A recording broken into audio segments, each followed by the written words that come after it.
અહીંયા આપણે ડેફિનેશન જોઈએ ઇંગ્લિશમાં કે હેલ્થ કોને કહીશું. જુઓ, health is a state of complete.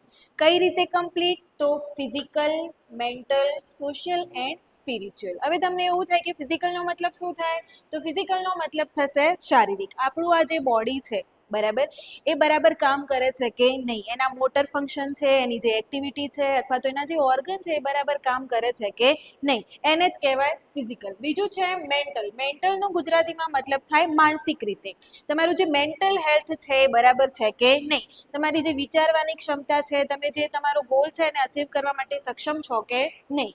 ત્રીજું છે સોશિયલ. સોશિયલનો ગુજરાતી મિનિંગ થાય સામાજિક. સામાજિક લેવલની વાત કરીએ તો તમારું ફ્રેન્ડ સર્કલ છે, તમારા ફેમિલી મેમ્બર છે, તમારા રિલેટિવ્સ છે, એમના જોડે તમે કોમ્યુનિકેશન કરી શકો છો કે નહીં, સંકળાયેલા છો કે નહીં, વાતચીત કરી શકો છો કે નહીં, બરાબર. અને લાસ્ટમાં છે સ્પિરિચ્યુઅલ. સ્પિરિચ્યુઅલનો અહીંયા સીધો અને સિમ્પલ મતલબ થાય છે આધ્યાત્મિક રીતે, બરાબર.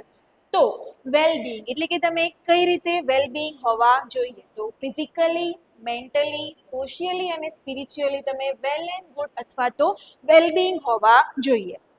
બીજું જોઈએ તો and not merely the absence of disease or infirmity. બીજું કે ડિઝીઝ એટલે કે કોઈ રોગચાળો, કોઈ ઇન્ફેક્શન અથવા તો કોઈ નબળાઈ તમારામાં હોવી જોઈએ નહીં. અને જોડે જોડે તમે ફિઝિકલી, મેન્ટલી, સોશિયલી અને સ્પિરિચ્યુઅલી કેવા હોવા જોઈએ? Well and good. એને જ કહેવાય હેલ્ધી અથવા તો ડેફિનેશન ઓફ હેલ્થ. ગુજરાતીમાં કહીએ તો આરોગ્ય.